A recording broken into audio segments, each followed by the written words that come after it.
Okay, well, let's just keep moving. Okay, so Claire's Tower. Huh. Some wine. More whiskey. Spirits and butter. Sagremor Castle. Interact. Oh! There better be a way back, because, there's a ton of books laying around and scrolls. I'm not... Ooh. Ooh, drinks! Drinks! Drinks! Ooh. Ooh. Is there anything here I can steal? Any books? Any ones with beautiful Eliana? Perhaps? You know, it's for academic purposes, that is. Yes. Academic purposes. Not seeing anything, so... Screw it, let's go. Up here, I guess. More ale and a potato. Some more stuff. Some books behind here for some reason. Nothing here, nothing here. Ale, rockfish, do that, take all that. Nothing here. Other than this elevator.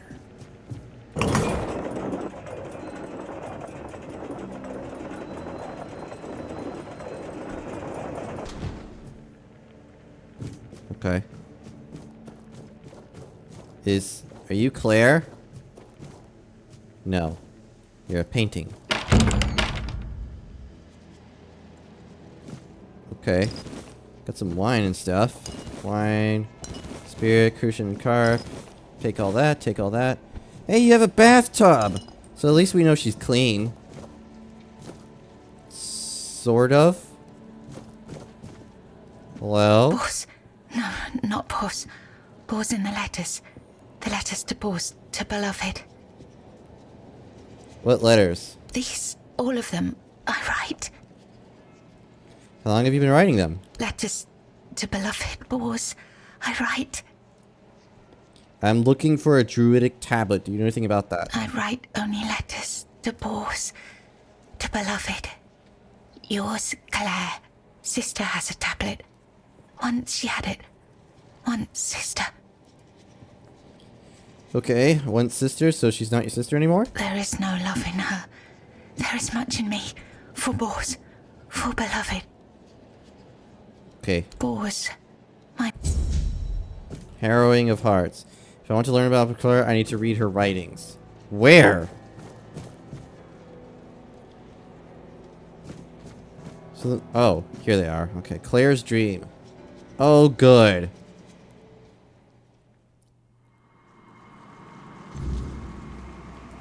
Oh, God. Once upon a time, there lived a young maiden named Claire. She had 2 sisters, and together they resided in a resplendent castle within a land untouched by the cruelty of time.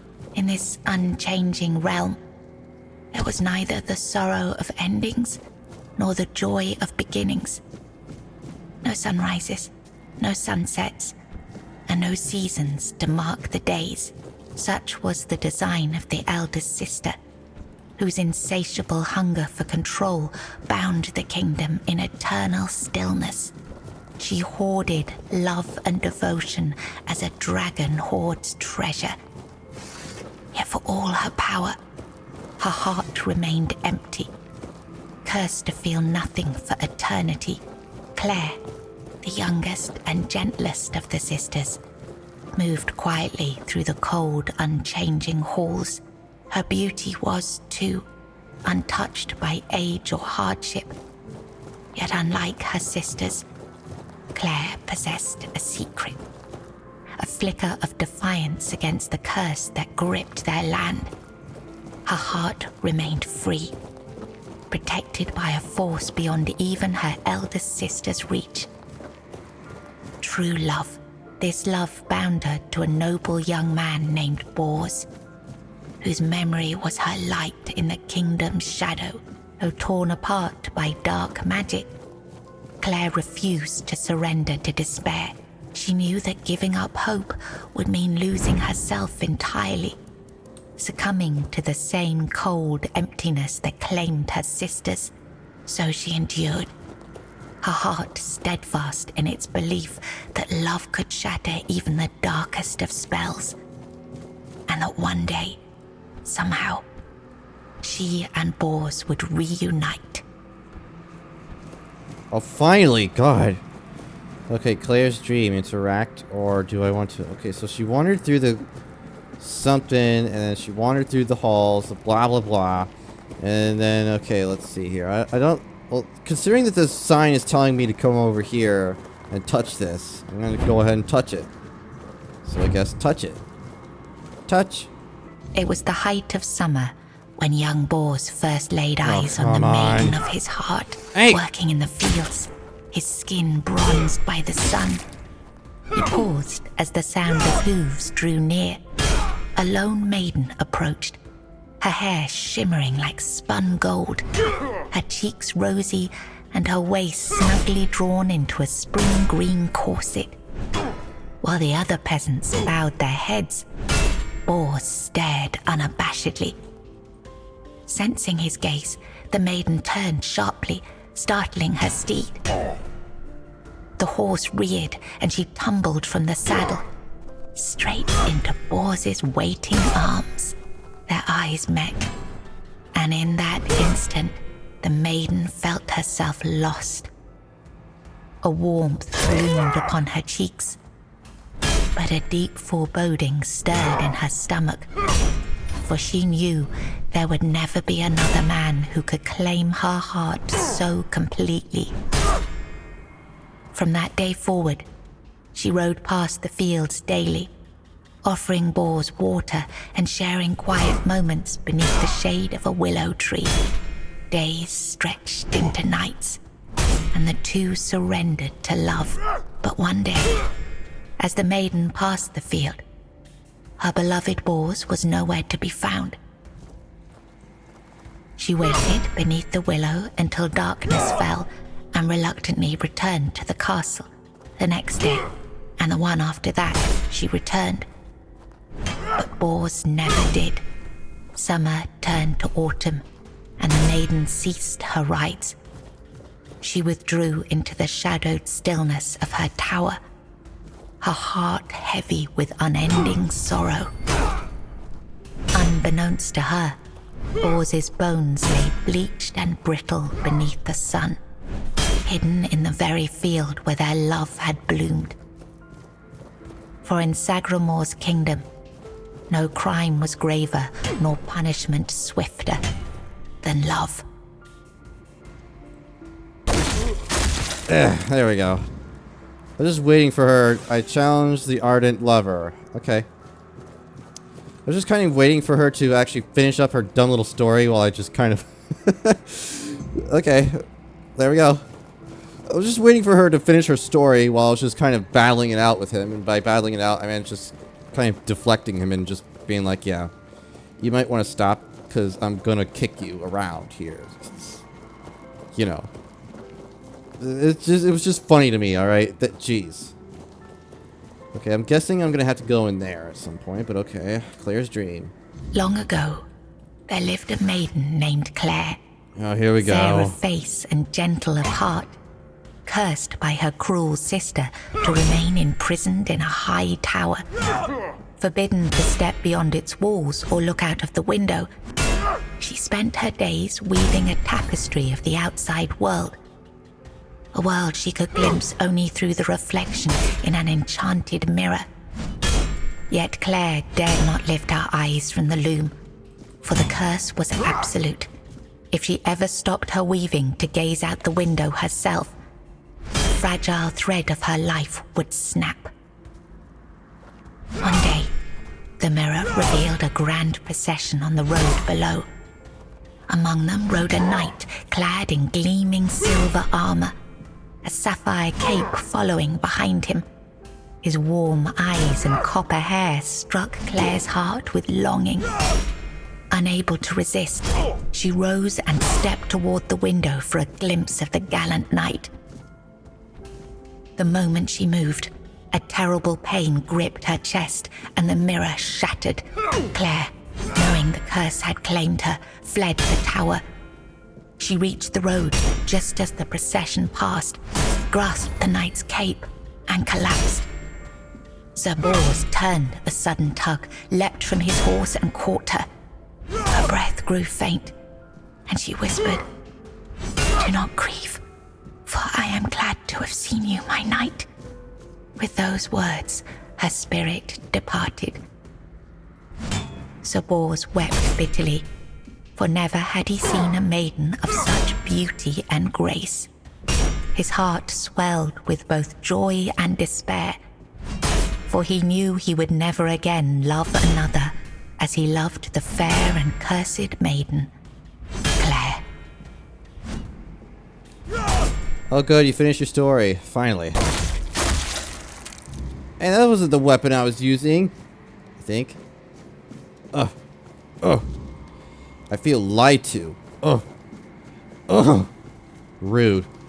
Fine. Oh goody, now we can reach the final end of her little story here. Oh, she's a little bit hard to talk to. Well, I can see why.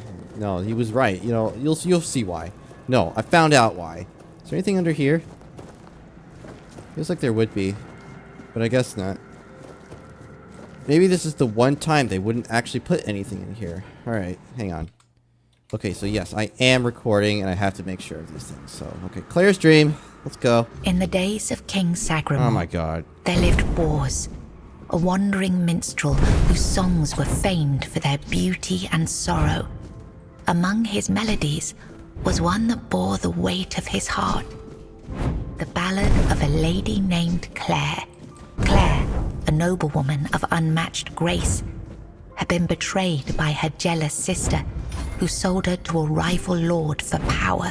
Locked in a distant tower, her pleas for rescue went unheard. But Bors, who had once sung for her in her father's court and fallen deeply in love, learned of her plight and vowed to save her.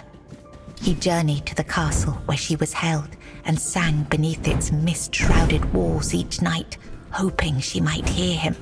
At last, a faint voice joined his song. Claire, her spirit unbroken despite her captivity, determined, Bors devised a daring plan. Each evening he sang in the castle hall, lulling the court into an enchanted trance. When the moment was right, he slipped away to free Claire. Together they fled through shadowed halls, hearts pounding with hope.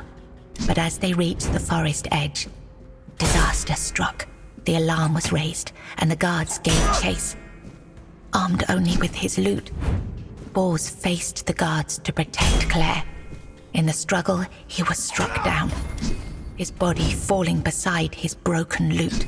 Claire was dragged back to the castle, her heart forever bound to the minstrel who had died for her. We don't need another dandelion running around here, okay? Bors' interaction. I should return to Claire. I challenged the minstrel of dreams. Good God, finally. So wait, I can finally get out of here? I don't have to keep dealing with this story. I don't even think Bors is a real guy. I think it's just some guy that she made up. Right? I mean, that would actually kind of make sense. It was just some dude that she made up and she wants him to be real so that she can have her very own fabricated love. I mean, I'm just saying. It seemed like the first story had a sort of happy ending, so I don't know. Sagremor Castle. Ugh. Alright, Claire, you little weirdo.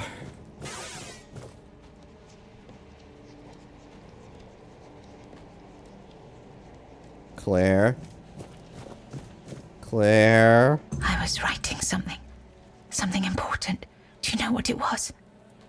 Probably another yet. Tell me where I just went. You're writing love letters to Bors, don't you remember? Yes, Bors. My former lover.